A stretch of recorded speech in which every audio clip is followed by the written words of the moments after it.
አዲስ አበባ የኦሮሚያ ዋና ከተማ ትሁን የሚለውን አማራጭ ተመካካሪዎችን እንዲቀበሉት አድርግ። ይህች አንዲት አጭር ነገር ግን የሀገርን ፖለቲካ ከስር መሰረቱ ሊያናውጥ የሚችል ከባድ ክብደት ያላት ትዕዛዝ ናት። መነሻዋ ጠቅላይ ሚኒስትር አብይ አህመድ ቢሮ፣ መድረሻዋ ደግሞ የሀገራዊ ምክክር ኮሚሽኑ ዋና ኮሚሽነር ክቡር መስፍን አርአያ። ከላይ የመጣ ትዕዛዝ በሚል ሽፋን የተላከችው ይህች ሚስጥራዊት ደብዳቤ ዛሬ በሀገራዊ ምክክሩ ተሳታፊዎችና በፖለቲካ ፓርቲዎች ዘንድ እንደ እሳተ ገሞራ ፈንድታለች። የምክክር መድረኮች ወደ ስድብና ዘለፋ አምርተዋል። ተወካዮች በድንጋጤ ጤናቸውን ታውኳል። የጠቅላይ ሚኒስትሩ ናቸው የሚባሉ ሚዲያዎች የአዲስ አበባ ጉዳይ ያከተመለት አዲስ አበባ የፌዴራሉም የኦሮሚያም መቀመጫ ሆና በተመካካሪዎች ዘንድ ስምምነት ደርሳለች የሚል ዜና እንዲሰራ ተደረገ። እንዳበን ኢዜማና እናት ፓርቲ ያሉት ደግሞ ከተማዋን ለአንድ ወገን አሳልፈን ልንሰጥ አልተወከልንም በሚል ከምክክር ሂደቱ እርግፍ አድርገው ለመውጣት በመዛት ላይ ናቸው። ለመሆኑ ኢትዮጵያን ከገጠማት የፖለቲካ ዘቅት ያወጣታል ተብሎ ተስፋ የተጣለበት ሀገራዊ ምክክር ገና በጅምሩ በአዲስ አበባ ጉዳይ አጣብቂኝ ውስጥ ገብቶ ይከሽፍ ይሆን? የጠቅላይ ሚኒስትሩ የቅርብ ሰዎችስ በዚህ ከባድ ውሳኔ ላይ ምን እያሉ ነው? የከተማዋ ዕጣ ፈንታስ ወዴት ሊያመራ ይችላል? የከተማዋ ነዋሪዎቹና የከተማዋ ባለቤት ነን የሚሉ የከተማዋ ሰዎችስ መጨረሻቸው ምን ይሆናል የሚሉ ጥያቄዎች በዚህ ዘገባ ምላሽ የሚያገኙ ይሆናል።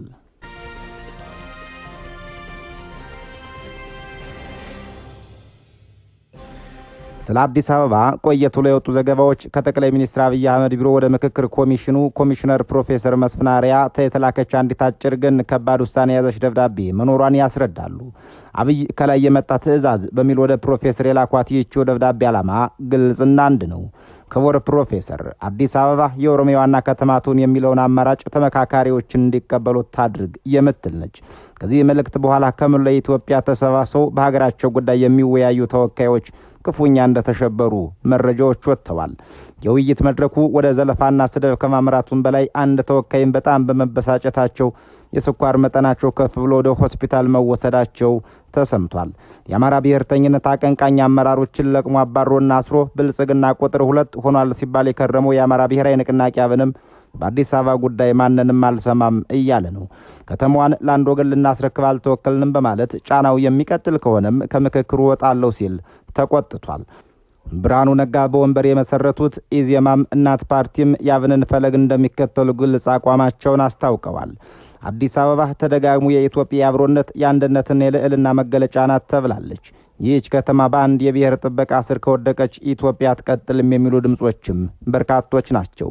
አብይ ከዓመታት በፊት አዲስ አበባ የማን ናት የሚለው ጥያቄ በራሱ ተንኳሽ ነው በማለት መነጋገሪያ መሆን እንደማይገባት ገልጸውላት ነበር። ከተማዋ የሁሉም ኢትዮጵያዊ ነች ማለታቸውም የሚታወስ ነው። አሁን ተገልብጦ የኦሮሚያ ዋና ከተማ ትሁን ማለታቸውን ተወካዮች በግልጽ ተናግረዋል። ሆኖም ከአብይ ጋር በቅርበት የሚሰሩ ከፍተኛ ባለስልጣናት ምን እያሉ ነው የሚለውም አነጋጋሪ ሆኗል። የምክትላቸው አቶ ተመስገን ጥሩነህ ምን ይላሉ? የፌዴሬሽን ምክር ቤቱ አገኘው ተሻገርስ ምን ይላሉ? ታገጨ ጻፎ ምን ይላሉ? ከሁሉም በላይ ዳንኤል ክብረት ብርሃኑ ነጋ ከተማዋ ለአንድ ክልል ልትሰጥ መሆኗን ሲሰሙ ምን አሉ የሚለው ለመስማት የሚያጓጓ ጉዳይ ነው። ከባዕዴን ወደ ፌዴራል የመጡ ከፍተኛ ባለስልጣናት ነገሩን በዝምታ ይቀበሉታል ተብሎ አይገመትም። ሰኔ 15 የተገደሉ የአዴፓ አመራሮች ሁሉም በአዲስ አበባ ጉዳይ ጠንካራ አቋም ነበራቸው። ተመስገንም ሆነ አገኘው በእነዚህ ጓዶቻቸው አቋም ላይ ያላቸው ሐሳብ እስካሁን አልገለጹም። ከደቡብ ከሶማሌና ከትግራይ ወደ 4 ኪሎ የመጡ እንደ ታገሰ ጫፎ፣ አደም ፋራህ፣ ጌታቸው ረዳ ያሉ ሰዎች ትንፍሽ አላሉም። አብይ አማካሪ ዳንኤል ክብረት ብርሃኔ በአዲስ አበባ ጉዳይ ምን አይነት አቋም ይኖራቸው ይሆን የሚለው የብዙ ሰዎች ጥያቄ ነው። እሳቸው ስለ ኢትዮጵያ ታሪክና አንድነት ብዙ በመናገር ይታወቃሉ። ዳንኤል በአዲስ አበባ ጉዳይ የሚደራደሩ ሰው አይደሉም የሚሉ ጠንካራ ሙግቶች አሉ። ከዓመት በፊት የጻፉት የትርክት ዳና በረከት መጽሐፍ ለዚህ ሙግት ማስረጃ ሆኖ ይቀርብላቸዋል። የዚህ መጽሐፋቸው ጭብጥ ህብረ ብሔራዊ ወንድማማችነት ያለባት ኢትዮጵያን መገንባት በመሆኑ መዲናዋን ለአንድ ክልል መስጠት ማለት ከዚያ በኋላ ሀገሪቷን ማፍረስ ከባድ እንዳልሆነ ይገባቸዋል ተብሎ ይታመናል። በአንጻሩ ከተማው የፌዴራል መንግስቱ መቀመጫ በተጨማሪም የኦሮሚያ ክልል ዋና ከተማ ብትሆን ላይቃወሙ ይችላሉ የሚሉም አሉ። ዲያቆን ዳንኤል ክብረት ከአብይና ከቀድሞ ድርጅታቸው ኦህዴድ ጋር መልካም ወዳጅነት ላይ በመሆናቸው አዲስ አበባን የኦሮሚያ ለማድረግ የሚደረገው ትግል ተባባሪ ሊሆኑ እንደሚችሉ ነው እየተገመተ የሚገኘው። ሰውየው ከጠቅላይ ሚኒስትር አብይ ጋር ባላቸው ልዩ ወዳጅነትና ከመንግስታቸው ላይ በፈጠሩት መታመን ከተማዋ በኦሮሚያ አስተዳደር ውስጥ መካተቷ ህብረ ብሔራዊነት ኢትዮጵያን ለመገንባት ችግር አይፈጥርም ብለው ሊከራከሩ አይችሉም። አዲስ አበባ ከምርጫ 97 በኋላ በፖለቲካ ውሳኔ የኦሮሚያ ክልል መንግስት አስተዳደር መቀመጫ ሆናለች። የክልሉ ህገ መንግስት አንቀጽ 6 የኦሮሚያ ዋና ከተማ አዳማ መሆኗን ይደነግጋል። በአሁኑ ጊዜ የሀገራዊ ምክክር ኮሚሽን የክልል አመራሮች በምርጫ 97 ማግስት ክልሉ ያገኘውን የፖለቲካ ውሳኔ በህገ መንግስቱ ውስጥ እውቅና እንዲያገኝ እየታገሉ ነው። አዲስ አበባ በህገ መንግስቱ የኦሮሚያ ዋና ከተማ መሆኗ ከታወጀ አሁን ያለው አስተዳደር መልኳ ሙሉ በሙሉ ይቀየራል። የከተማዋ ማዘጋጃ ቤት የክልሉ አስተዳደር ስለሚረከብ ኦሮሞኛ ቋንቋ የሥራ ቋንቋዋ ይሆናል። አማርኛ በአዲስ አበባ የነበረው ይፋው የሥራ ዘመን በግልጽ ያበቃል። በዚህም ሌሎች ኢትዮጵያውያን በከተማዋ ሲቪል ሰርቪስ ውስጥ ተቀጥሮ የመስራት አቅማቸው ይነጠቃሉ። የከተማዋ የፖሊስ ሰራዊት ህብረ ብሔራዊ መሆኑ ቀርቶ በኦሮሚያ ፖሊስ ይተካል። የኦሮሚያ ክልል የሚያስተዳድረው ፍርድ ቤትም ይኖራል። የከተማዋ ነዋሪዎች የኦሮሚያ ክልል ግብር ከፋዮች ይሆናሉ። መሬቷ ወደ ክልሉ መሬት ባንክ ይገባል። የበጀትና የአስተዳደር ስራዎች በጠቅላላው በክልሉ መንግስት ውስጥ ይጠቃለላሉ። ስለሆነም የከተማዋን የሚመለከት ማንኛውም የኢንቨስትመንትና የፖለቲካ የጸጥታ ህጎች የሚወጡት በክልሉ መንግስት ብቻ ይሆናል እንደማለት ነው።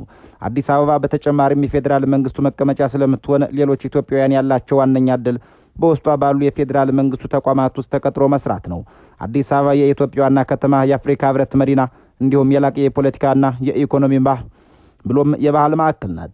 ነገር ግን ከነዚህ ሁሉ ታላላቅ ስሞች በስተጀርባ ላለፉት 10 ዓመታት ሳይፈታ የቆየና የብዙዎች ክርክር መንስኤ የሆነ አዲስ አበባ የማናት የሚል መሰረታዊ ጥያቄ አለ።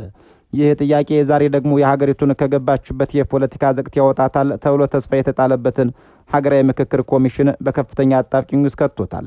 በቅርቡ የሀገራዊ ምክክር ኮሚሽን በአዲስ አበባ ከተማ የአጀንዳ ማሰባሰብ ሂደቱን ሲያካሄድ አዲስ አበባ ባለቤትነትን የማንነት ጉዳይ ዋና የክርክር ማዕከል ሆኖ ወጥቷል።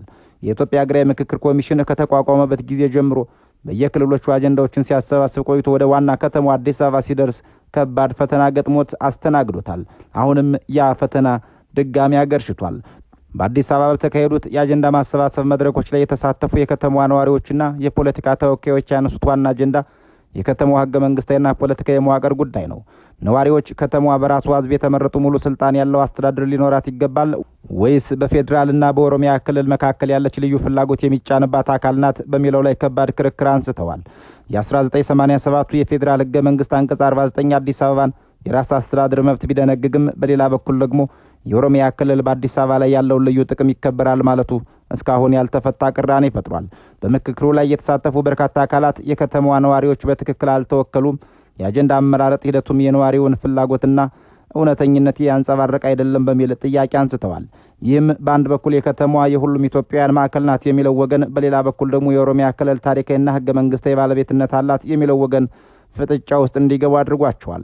በዚህ ሂደት ላይ የፖለቲካ ፓርቲዎች ድምጻቸውን ከፍ አድርገው አሰምተዋል። እናት ፓርቲ ባወጣው መግለጫ አዲስ አበባ የሁሉም ኢትዮጵያውያን የጋራ መዲና እንጂ የአንድ ወገን ወይም የክልል የበላይነት የሚጫንባት ከተማ ልትሆን አትችልም ሲል አቋሙን አንጸባርቋል።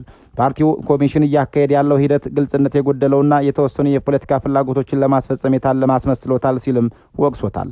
የከተማዋ ነዋሪ በገዛ ከተማው ላይ የመወሰን መብቱ ተነፍጎ በሄጅሞኒክ ፖለቲካ ስር እንዲወድቅ እየተደረገ ነው ያለው እናት ፓርቲ የምክክር ሂደት ገለልተኛ ያልሆኑ አካላት እየተቆጣጠሩት በመሆኑ እውነተኛ ነዋሪዎች አጀንዳ ሳይሆን የተዘጋጀ የፖለቲካ ፍላጎቶች እየተጫኑ ነው የሚል ስጋቱንም ገልጾለታል። በሌላ በኩል የአማራ ብሔራዊ ንቅናቄ ፓርቲ ባወጣው መግለጫ የአዲስ አበባን ጉዳይ ከሰፊ የኢትዮጵያ የታሪክና የማንነት ውዝግብ ጋር ያይዞታል። አብን በመግለጫው አዲስ አበባ የታሪካዊ የህዝብ አሰፋፈርና የኢኮኖሚያዊ እውነታዎች ውጤት እንጂ በአንድ ብሔር ድንበር ውስጥ ብቻ ተከርችማ የምትቀር ከተማ አይደለችም ሲል ይከራከራል። በአሁኑ ወቅት በአዲስ አበባ ላይ እየተካሄደ ያለው የህዝብ ቁጥርና ስነ ልቦና የመዋቅር የመቀየር ስራ በሀገራዊ ምክክሩ ላይ ጥቁር ጥላውን አሳርፏል ያለው አብን ምክክሩ ትክክለኛ የፖለቲካ መፍትሄ ለማምጣት ከተፈለገ አዲስ አበባ ነዋሪዎች ሙሉ የራስ አስተዳደር መብት ሊከበርላቸውና የልዩ ጥቅም ውዝግብ በግልጽ ሊበየን እንደሚገባ አሳስቧል። የአዲስ አበባ ባለቤትነት ጥያቄ የዛሬው ወይም የትናንት ሀገራዊ ምክክር የወለደው ብቻ ሳይሆን ረጅምና ታሪካዊ ፖለቲካዊ መሰረት ያለው ነው። ይህንን ክርክር በጥልቀት ለመረዳት ሶስቱን ዋና ዋና ትረካዎች ማየት ያስፈልጋል። የመጀመሪያው ትረካ የፊንፊኔ ትረካ የኦሮሞ ብሔርተኝነት መከራከሪያ ነው። ይህ ትረካ አዲስ አበባ ከመቆርቆሯ በፊት አካባቢው ፊንፊኔ፣ ጉለሌና ኤካ በሚባሉ የኦሮሞ አባቶች ይኖሩበት የነበረ መሬት እንደነበር ያመላክታል።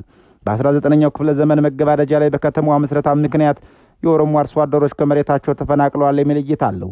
በህገ መንግስታዊ ደረጃም በ1987 ህገ መንግስት አንቀጽ 49 ንዑስ አንቀጽ 5 የኦሮሚያ ክልል በአዲስ አበባ ከተማ ውስጥ ካለው የአገልግሎት አቅርቦት የተፈጥሮ ሀብት አጠቃቀምና ተመሳሳይ ጉዳዮች ጋር በተያያዘ ያለው ልዩ ጥቅም ይከበራል በማለቱ ከተማዋ በኦሮሚያ ክልል እምብርት ውስጥ በመሆኗ የታሪክና የመሬት ባለቤትነቱ የክልሉ ነው የሚል መከራከሪያ ይቀርባል። ሁለተኛው የኮስሞፖሊታን ወይም የሁሉም ኢትዮጵያውያን ከተማ ትረካ ነው። ይህ እይታ አዲስ አበባ ከተቆረቆረችበት ጊዜ ጀምሮ የሁሉም ኢትዮጵያውያን የጋራ ጥረት ደምና ላብ የፈሰሰባት የባህልና የብሔሮች መገናኛ ሆና ያደገች ከተማ ናት ይላል። በአሁኑ ጊዜ በከተማዋ የሚኖረው በሚሊዮን የሚቆጠር ሕዝብ ከሁሉም የኢትዮጵያ ክፍሎች የተሰባሰበ በመሆኑ የከተማዋ ባለቤት በዚያ የሚኖረው ግብር የሚከፍለውና ሕይወቱን አዲስ አበባ ላይ የመሰረተው ነዋሪ ሕዝብ እንጂ የተወሰነ ብሔር ሊሆን አይችልም የሚል መከራከሪያ ያቀርባል። እነዚህ ወገኖች ሕገ መንግስት የመሰረታቸው በአንቀጽ 49 ንዑስ አንቀጽ 2 ላይ በማድረግ አዲስ አበባ ከተማ ነዋሪዎች በራስ አስተዳደር የመምራት ሙሉ መብት ያላቸው የሚለውን ድንጋጌ በመያዝ ከተማዋ የራሱ የፌዴራል መዋቅር እንጂ የትኛውም ክልል ጥገኛ አይደለችም ይላሉ። ሶስተኛው ደግሞ የ2006 እና የ2007 ዓ.ም የከተማው የተቀናጀ ማስተር ፕላን ውዝግብ ያመጣው የፖለቲካ መዘውር ነው። በወቅቱ የታወጀው የአዲስ አበባና የኦሮሚያ ልዩ ዞን የተቀናጀ ማስተር ፕላን በኦሮሚያ ክልል ከፍተኛ ተቃውሞ አስነስቶ የነበረ ሲሆን ተቃውሞ የኦሮሚያ መሬት ሊወረድ ነው በሚል ተጀምሮ በመጨረሻም የኢህአዴግን ስልጣን ያወረደ የፖለቲካ አብዮት ፈጥሯል። ነገር ግን ከለውጡ በኋላም ቢሆን የአዲስ አበባ የባለቤትነት ጥያቄ አልተፈታም። እንዲያም ቢሆን በከተማዋ የባንዲራ፣ የህዝብ መዝሙር፣ የትምህርት ቤት ከሪኩለምና የአስተዳደር ወሰን ውዝግቦች ይበልጥ እየተጋጋሉ መጥተዋል። ይህ የቆየ ውዝግብ ሀገራዊ ምክክሩን በከፍተኛ ሁኔታ አሰናክሎታል። እንደ እናት ፓርቲና አብን ያሉ ፓርቲዎች እንደሚሉት አዲስ አበባ ነዋሪ እውነተኛ ፍላጎት ሳይካተትና የታጠቁ ኃይሎች ሳይካተቱ የፖለቲካ እስረኞች ሳይፈቱ በሚደረግ ምክክር የሚወሰን ማንኛውም ውሳኔ በህዝቡ ዘንድ ተቀባይነት አይኖረውም። የሀገራዊ ምክክር ኮሚሽኑም በፌዴራል መንግስቱና በክልሎች ኃይል ሚዛን መካከል ተወጥሮ ይገኛል። የአዲስ አበባን የባለቤትነት ጥያቄ ወደ ጎን ካለው ነዋሪውን የፓን ኢትዮጵያን ኃይሎች ያጣል። ጉዳዩን ወደ አንድ ክልል ፍላጎት ብቻ ካጋደለው ደግሞ የከተማዋን ሚሊዮኖች ነዋሪዎች የተቃዋሚ ፓርቲዎችን ያገላል። ከዚህ ቅርቃር ለመውጣት የአዲስ አበባ ጉዳይ በፖለቲካ ቁማር ወይም በጉልበት የሚወሰን ሳይሆን የከተማዋ ነዋሪዎች በግልጽ ድምጻቸውን የሚያሰሙበት መድረክ ማዘጋጀት ያስፈልጋል የሚሉ ምክረ ሀሳቦች እየቀረቡ ናቸው። በተጨማሪም የ1987ቱን ህገ መንግስት አንቀጽ 49 አሻሚነት በግልጽ በመወያየት በምክክሩ የመፍትሄ ሀሳብ ውስጥ ማስገባትና ሁሉንም ባለድርሻ አካላት ያካተተ ውይይት መድረክ መፍጠር ወሳኝ ነው ይላሉ። አዲስ አበባ የኢትዮጵያ ልብ በመሆኗ ልቧ የታመመች ሀገር ደግሞ ሰላም ሊኖራት አይችልም። እየተካሄደ ያለው ሀገራዊ ምክክር የአዲስ አበባን የባለቤትነት ጥያቄ በፍትሃዊነት በታሪካዊ እውነታዎችና በነዋሪዎች መብት ላይ ተመስርቶ መፍታት ካልቻለ ምክክሩ ለኢትዮጵያ ዘላቂ ሰላም ማምጣት ይቅርና ራሱ የሌላ ችግር መንስኤ ሊሆን ይችላል የሚለው ስጋት ድምጽም ከየአቅጣጫው እየጎላ ነው። እርሶስ በዚህ ጉዳይ ላይ ምን ይላሉ? የእኛን በዚህ አበቃን። የእናንተን ጻፉልን።